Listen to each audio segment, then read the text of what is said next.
From a business perspective, it gives you a level of legitimacy, authority, credibility that you really can't get in any other form of, I'll call it marketing and sales. Because if you have enough content to fill a book, then you must know a lot about your topic. And we're not talking about an AI book that's written in a weekend. I have opinions about that. So I'm talking about like a real human made book. And then by 2020, enough people knew we hit critical mass. And then my company exploded for book launch in 2020.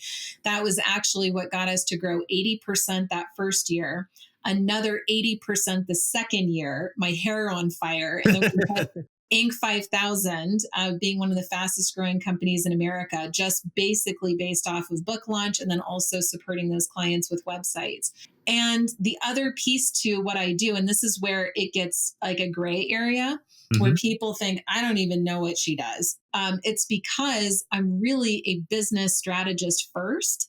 And I know just about everything that you can think of in terms of digital marketing. And I'm so like strategic. I think of strategy as the fastest way to hit a desired outcome without sacrificing quality. You can get down to the truth of what you actually want your life to be like. And then what I can do is I can cut out most of the options in terms of digital marketing and offers and growth pathways and all of that, and then deliver to you the plan that's going to help you achieve that in the fastest way possible without sacrificing quality. So that's like really what I do. Yep. Book launch, that's the fastest way to scale, whether you're trying to scale following, revenue, or impact. The book, a podcast launch is similar. It's not quite as powerful because with a book launch, you can get a lot more people involved. Yep. In a podcast launch, it's a little harder. So anyway, but a launch is the fastest way to scale. And so having that strategy kind of touches all of these different areas, which is why sometimes it's hard for people to understand what I do. Yeah. Well, it's kind of the classic, you're in marketing, sell them what they want, give them what they need. And Yes. sometimes that means offer what they want and then, give them what they need in the sense that like 100%. people think they want a book and they want a New York Times bestselling book or whatever. What they really need is oftentimes more clarity on their real objectives so that you can develop a strategy that actually addresses that. And maybe the book and probably the book is part of that strategy, but maybe not in the way that they originally approach you for it. So exactly.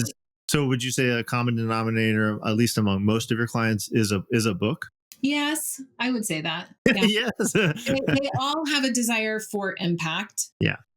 Because we have no idea how long we're going to be lucky enough to live. And should anything happen to me, to have all of that wisdom, not that I'm patting myself on the back, but like all of that wisdom and life experience and the lessons just not be captured somewhere for him. Like, God, that would be my biggest regret in life.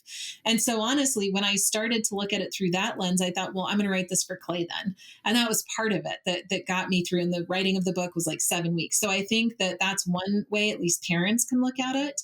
And, it's not just a parental thing. I think any individual wants to know that their life mattered, that they had something that they could impart and share with others. I think video is an incredible platform for that as well.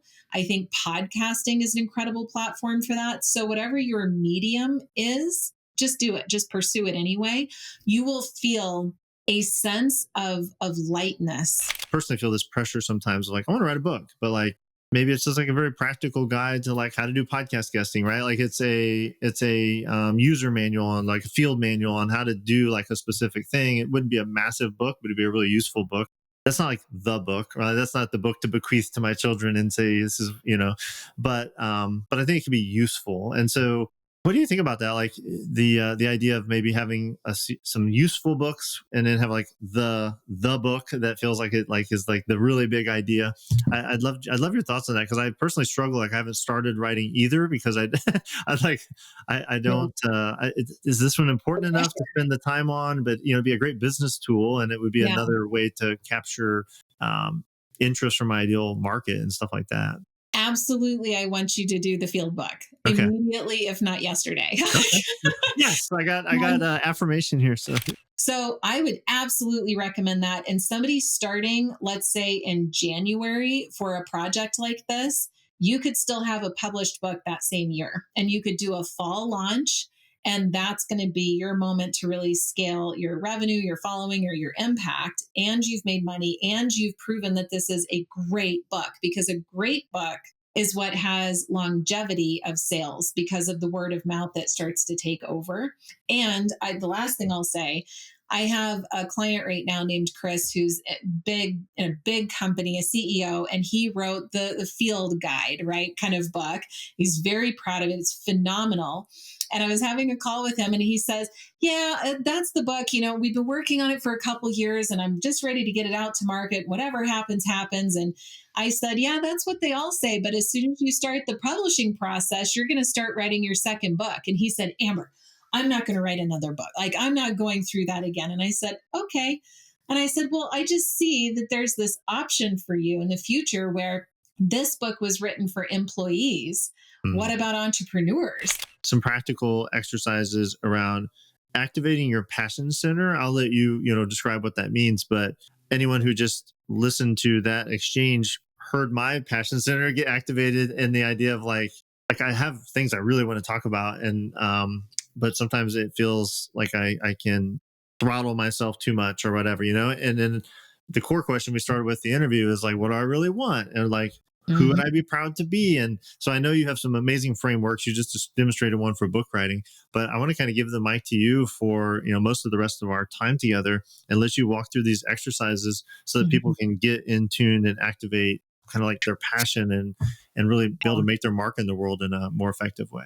This is important because you're in the shower, right? You get this idea and you're like, oh, that's really good. And then you get out of the shower and you write it down, and you're like still like feeling like it's good, but you've lost a little bit of enthusiasm or momentum. Yeah. So then like you get ready, and then you go to like actually produce the video or whatever for like your Instagram story. And by the time you actually go to record it, you've probably talked yourself out of it.